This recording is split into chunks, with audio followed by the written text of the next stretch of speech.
Hi, I'm Fred DeRuvo, and you're tuned in to Truth Trends, where we address issues that are happening now, politically, socially, and morally. Thanks for joining us. Let's talk.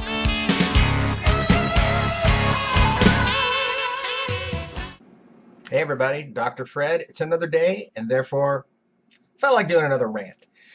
And, it's always hard to pick because there's just so much happening in the world, and it makes it tough, but I think I've made a good choice today, so you be the judge. I guess I learned yesterday, as you may have too, that things are all not quite all that happy in the land of Mike Brown Familyville. Apparently, people in the family are selling T-shirts that either have Mike Brown's name on it or allude to the Mike Brown situation, and Mama Brown is not happy. In fact, police say that, matter of fact, let me read this exactly because I don't want to misquote anything. The police report describes a car pulling up to this place where they were selling T-shirts, and several people got out. One of those people was reported to be Michael Brown's mom, Leslie McSpadden. Now, a witness described McSpadden yelling, "You can't sell this, bleep, bleep, bleep."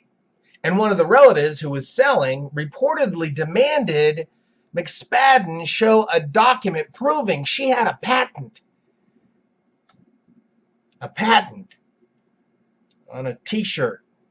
Okay. Well, the police report then goes on to say that an unidentified person with McSpadden assaulted another individual so violently that it resulted in a 911 call. A witness tells Fox 2 that the weapon was either a metal pipe or some kind of pole, and the suspect reportedly struck the other person, the victim, in the face. Medics then took that person to Christian Northeast Hospital. The witness said the assault suspect grabbed merchandise and a box of cash, believed to be about $1,400. $1,400. Well, there you have it. So there's a situation happening. What's frustrating about this situation is, and I hate to say this because it's not just a subculture within the black community. There's a subculture within the white community as well, which we lovingly refer to usually as white trash. Talib Starks has another name for the subculture in the black community. He's black, and I'm not going to repeat the name he calls them, but he does it because he's calling blacks out to wake up to their duplicity. Pastor Manning of New York City does the same thing. They're black. They can get away with it. I have no interest in using that particular slur. The truth of the matter is there's a couple of things happening that we need to be aware of. First of all, we've got the media showing Trayvon Martin and now Mike Brown as this angelic, cherubic individual who really never got in trouble. Everything about Trayvon Martin, every bad thing about Mike Brown was downplayed. The only things that were played up were the things like when Trayvon Martin was 13 playing football. And, I saw a picture of the funeral of Mike Brown and all the photos up there. Gee, none of them had his photos when he was holding a gun and a big load of cash, or when he was giving the gang symbols, or whatever he was doing. The images they showed at the funeral were of Mike Brown as a baby, then a child, then a young teenager, and as an adult man. But nothing was ever bad. That's the way people want to remember him. I can understand that. But the truth of the matter is, here is an individual who had a police record. Granted, it's sealed, but he had a police record. We know also earlier in that day, and whether the police officer knew this or not is beside the point. Forgive me, I have something in my eye. That's always great when you're on video. But the problem is we see Mike Brown strong-arming someone in a video that was taken through store surveillance earlier in that day before he was shot and killed. But that stuff doesn't matter to anybody within the community. What we do is when some black person is shot, especially by a white person, this instance of being a white police officer. Then we bring out the big guns. We get in the streets. We start to protest. We cry the blues. We act like the professional wailers in the Jewish community of the Old Testament, where they were actually being, or even in the New Testament, where they were actually paid. They were professional wailers, mourners. They would come to your funeral and sound as if they're dying, and you paid them for this because it added eminence to the funeral. It added something special.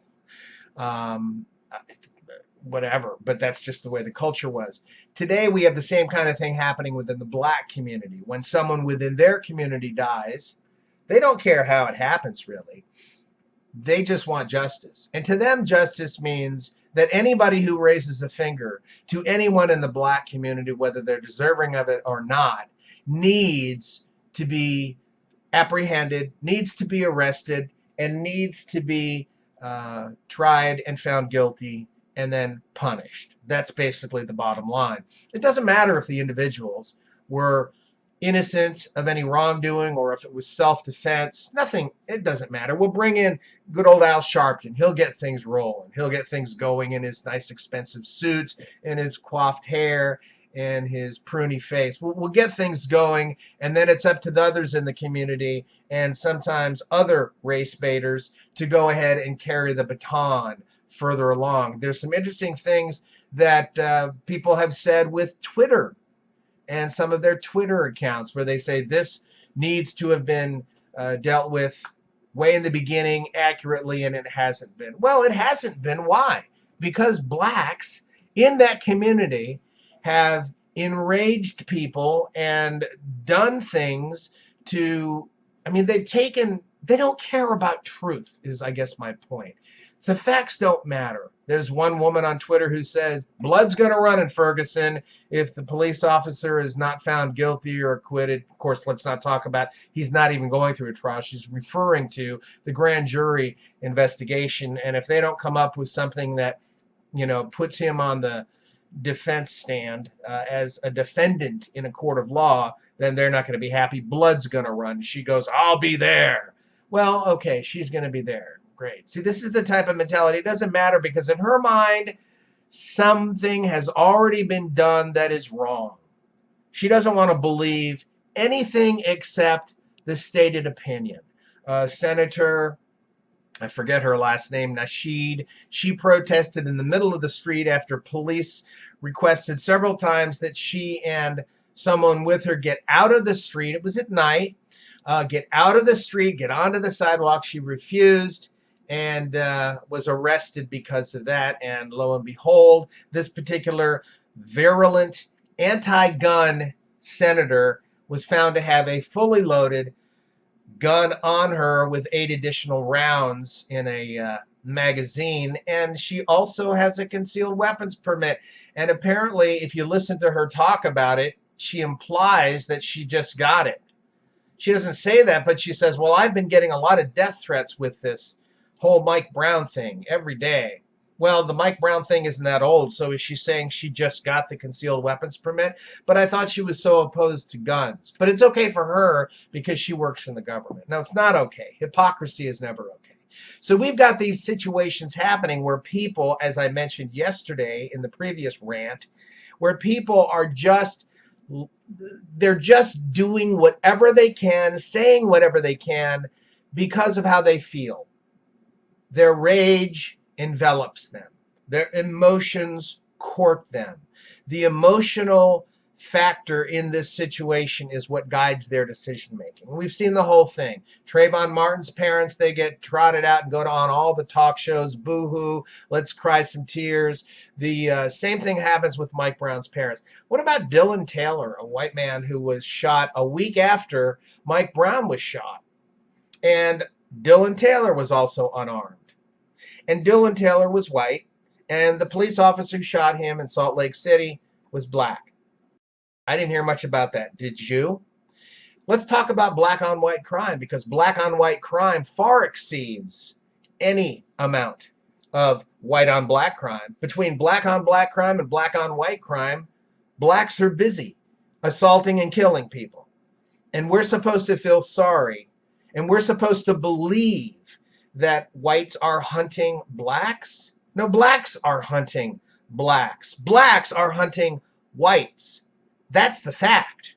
Those those are the things that are happening. But whenever there's black on white crime, the media does its best to either ignore it or undermine it, rarely mentioning the races of the individuals involved. So many things that have happened in this community have happened because of black on white crime. And it continues. So what are we supposed to do? There is no amount of reasoning, logic, common sense, intelligence, or factual information that is going to convince them that what happened to Mike Brown was something that Mike Brown himself could have avoided easily. Now, I'm not saying that there are not rogue cops in America. There are plenty of them. But in this particular situation, it appears as though Mike Brown was his own worst enemy that day. And the black community wants to make us believe that it's just another white police officer hunting a black. If anybody hunts anybody, it's blacks hunting blacks and blacks hunting whites. That's the reality.